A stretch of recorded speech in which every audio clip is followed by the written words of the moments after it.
The story of Abraham is a living testimony that even when everything seems lost, God's promises never fail. Abraham faced long years of waiting doubts, human errors, and tests of faith that challenged his understanding. Today we will dive into the details of this story, including the birth of his two sons, Ishmael and Isaac, and the impact this had on his journey of faith. Stay with me until the end and discover how this story can transform your life. One day God called Abram. He promised to make him a great nation. But there was an obstacle. Sarai, his wife, was barren even, so he continued believing in God's words. However, the years kept passing without them having children. He was already old when he received the call, and now, decades later, there was still no sign of an heir. After a long time, Abram, unable to bear it anymore, expressed his frustration to God.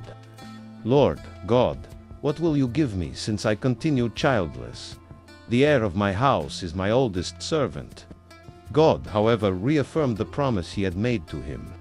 He took Abram outside and said, "Look at the sky and count the stars if you can. So shall your offspring be." This was an impressive promise, but the wait seemed endless. The delay in the fulfillment of the promise led Sarai to make a desperate decision. Sarai said to Abram, "Behold, the Lord has kept me from bearing children. Take now my servant, perhaps I shall obtain children through her." Abram agreed, and Hagar, Sarai's Egyptian servant, conceived a child. However, this decision brought many problems. Hagar, now pregnant, began to despise Sarai, which created tensions between them.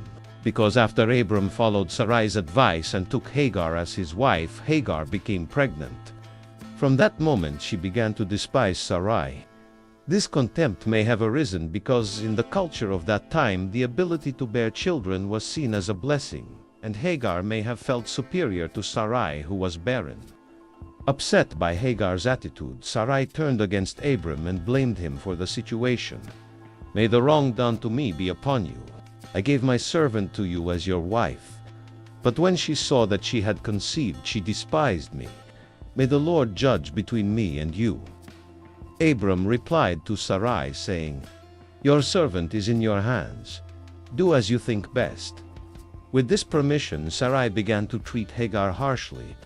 Hagar then fled to the desert, but the angel of the Lord appeared to her and said, "Return to your mistress and submit to her authority. I will greatly multiply your descendants so that they cannot be counted." Hagar gave birth.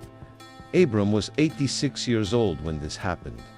Although Ishmael was a son by blood, God made it clear that he would not be the heir of the promise. More than a decade after Ishmael's birth, God spoke to Abram again, changing his name to Abraham, which means father of many nations. God also changed Sarai's name to Sarah, which means princess. After this, 3 men who were actually divine messengers visited Abraham. One of them, who was the Lord himself, said, "A year from now I will return to you, and Sarah your wife will have a son." Sarah, who was listening behind the tent, laughed in her heart, thinking, "After I am old and my Lord is also old, will I still have this pleasure?" And so at the appointed time Sarah conceived and gave birth to Isaac, whose name means laughter. Abraham was 100 years old when the son of the promise was born. With Isaac's birth, the problems between Sarah and Hagar increased. Sarah saw Ishmael mocking Isaac and asked Abraham, "Cast out this servant and her son, for the son of this servant shall not be heir with my son Isaac." Abraham was distressed because Ishmael was also his son. But God said to him, "Do not be distressed because of the boy and your servant. In all that Sarah says to you, listen to her voice. For it is through Isaac that your offspring will be named. But I will also make the son of the servant a great nation, because he is your descendant." Hagar and Ishmael were sent away, but God took care of them in the desert, promising to make Ishmael a great nation. Finally, Abraham faced the greatest test of his faith. God commanded him to offer Isaac as a sacrifice. Abraham obeyed, trusting that God would provide.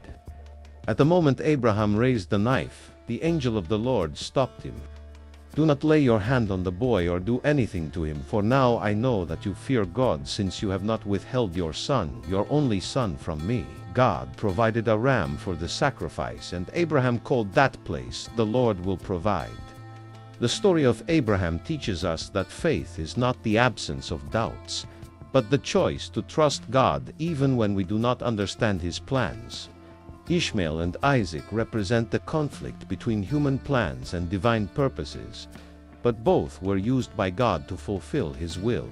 If you want more videos like this, subscribe and leave your like.